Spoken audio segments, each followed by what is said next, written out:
This video is brought to you by my 1 week in Paris course. This intimate portraiture course takes you along on 6 photo shoots with 6 fantastic Parisian models through some amazing locations in the city of love.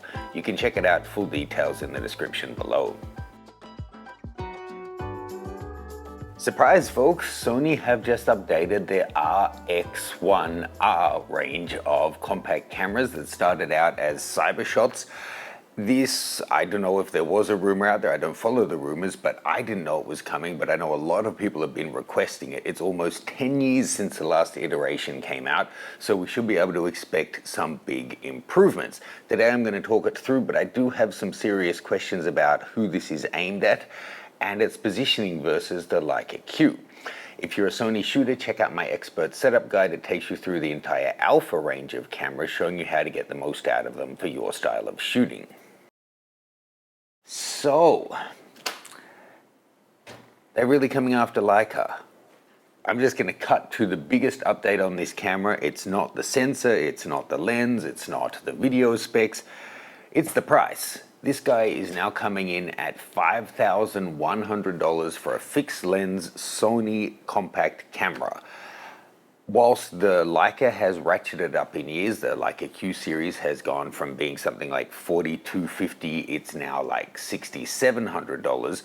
I think being over $5,000 puts Sony in direct competition with the Leica, and their pricing of accessories seem to be signaling that too. Just the thumb grip, this tiny little piece of machined metal, they're asking $300, and the hood for the lens is $200. So this is clearly being priced as a premium product. Now, I am going to dig into the specifications. There's some great stuff there. There's some big question marks for me as well. But on the price, the original R1X R1, God, the numbering is so confusing, was in 2012, and that was a 24.3 megapixel sensor, the 35mm f2 Zeiss lens. The year after, they came out with the RX1R with no anti-aliasing filter. That's why it got the R. And then it was only 2 years later, in 2015, October, that the Mark II came out. Then that guy had a continually variable filter, 42 megapixel sensor, and that jumped up to $3,200. Then 9, almost 10 years pass, and boom, here's the Generation 3, and it's now all the way up to $5,100. Now, I had a look on the inflation calculator to see how is that, does that seem fair? Putting in $3,200 in 2015, that becomes $4,350 in 2025. So inflation in America has been pretty substantial in that time. My other thought is that this may be one of the first cameras we're seeing announced since the tariffs have kind of trickling into effect, and they have to take that into account. There's so much uncertainty. Will they be fully enforced? Will they be wound back? Which way will the wind blow, and will the tariffs go? We don't know. That's a nice little haiku.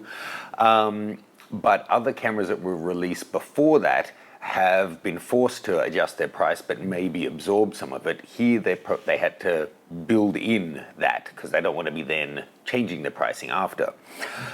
Comparing it to the Leica, that was $4,250 in 2015, and in today's money that becomes $5,783. So it's still up about $1,000 from that. So anyway, they're expensive cameras. They have a fixed lens. The most you're going to spend on it is $300 for a thumbs up, $200 for a hood, a few hundred for a leather half case, whatever customization straps you put on it. You're not going to be buying more and more lenses for it. And I know there are people still shooting with the Mark II since 8 or 9 years ago who absolutely love it.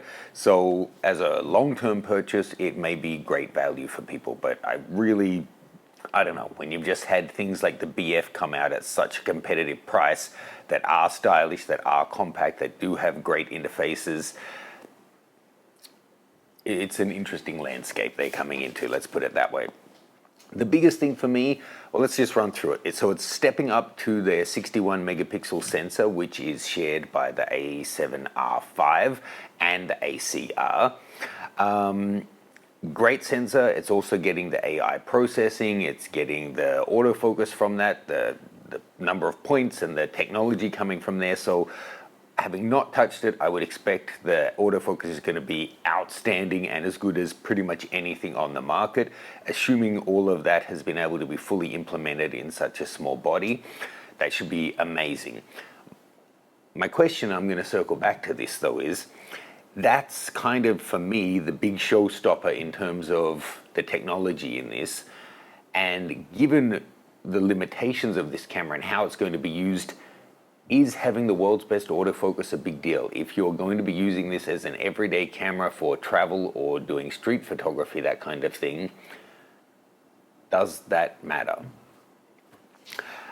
Some other things. It's up to 4K 30p video, which in 2025, to be honest, and on that sensor, which is capable of so much more, is honestly disappointing. I get it though. It's most likely to do with the constraint of such a small body and heat generation. Still, in 2025, 4K 30 does feel kind of 8 years behind. It is some limitations or some facts. No in-body image stabilization, single card slot, no flash, and that's probably all due to its size staying so small. It is smaller and about 2/3 the weight of both the Leica Q and the new GFX rangefinder style camera. And apparently in its front-facing dimensions, it's actually much, much closer to the Fuji X100 APS-C camera. So that's pretty incredible. Of course, the lens does extend quite a bit bigger, being the 35-1.2. The biggest upgrade on it that I can see, well, they have upgraded the rear screen, but it has the same resolution EVF as the one 8 or 9 years ago, sorry, 9 or 10 years ago, which again is a head scratcher. This is Sony, who have access to the best panels, the best sensors, the best everything in the world. Why would you keep the same resolution panel as a 10-year-old camera? They have managed to squeeze in the bigger battery, which is great. That was a bugbear even when I was testing this camera back in the day. I think it was with model Yasmin. I'll pop a card above so you can check that out. I found the battery life was not great. The lens. The 35 f2 Zeiss lens is great. But I do wonder about 61 megapixels, and I do wonder why on earth it wouldn't have had any tweaks in 9 or 10 years. Take, for example, the Fuji X100s. They do a very clear strategy where one generation they upgrade the sensor, the next generation they upgrade the lens. So the lens is there for two different sensors. And with their big jump in resolution to the X100 I felt, and I said it in my initial review, and now it seems others kind of agree, the lens is no longer up to that super high-res sensor. And there's two parts to that. I really wonder if Sony were so forward-thinking that in 2015 they thought, you know what, we're just going to park this camera for 10 years after we release this one, so let's make the lens good enough for at least 15 years worth of technology, and had the foresight to know they'd be at 61 megapixel by that time. Maybe it can resolve that detail. I honestly doubt it. Does it really matter? Probably not. Does the difference between 42 and 61 megapixel really matter to the kind of work this is likely to shoot? Again, probably not, but the other technology that comes with it is fantastic, so I'm not bashing it. But the other thing is, there's been a lot of advancement in the kind of autofocus motors that are being used, and that, you know, if you get, say, your A7R5 and put the latest generation G-Master lenses on it versus the very first lenses that were released for Alpha, or the cheaper lenses versus the higher end ones, you will still notice a significant difference in the autofocus. So we're putting the same 35mm f2 lens that's at least 10 years old on there. So it's not just the optics, the technology of what's going to be pulling focus is just as old. Now, the new algorithms and that kind of thing can certainly, in cases, unlock more performance, but they're still going to be limited by the 9 or 10-year-old technology that's in the lens. They just can't get around that. That would be true of any manufacturer.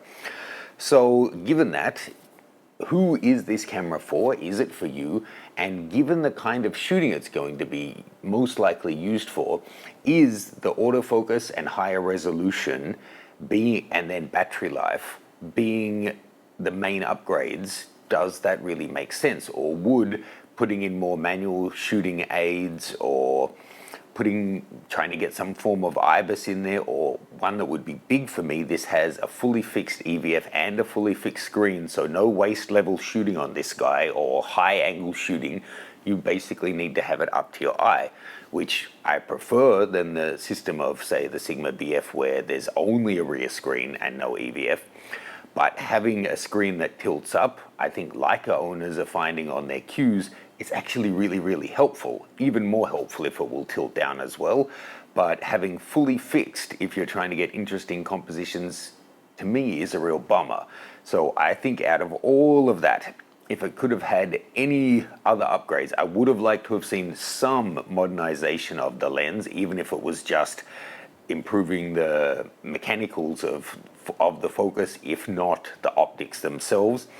And then I would love to have seen the EVF get a resolution bump and the screen to have been able to articulate at least a little. Sony are the masters of screen design. Their multivariable tilt screens are just incredible. I'm sure they could have designed a really thin mechanism that would have outperformed what Leica were able to do on their Q3, that could have still kept the form factor close. Whilst I appreciate they've really tried to keep it as small as possible, I do get it. In 10 years, the landscape that this is now being brought into has changed, and they're now pricing this as a premium product, and it still has so much that came from a $3,200 camera. What do you guys think? Check out 1 week in Paris and the Sony setup guide below, and I look forward to your comments on the new RX1R Mark III.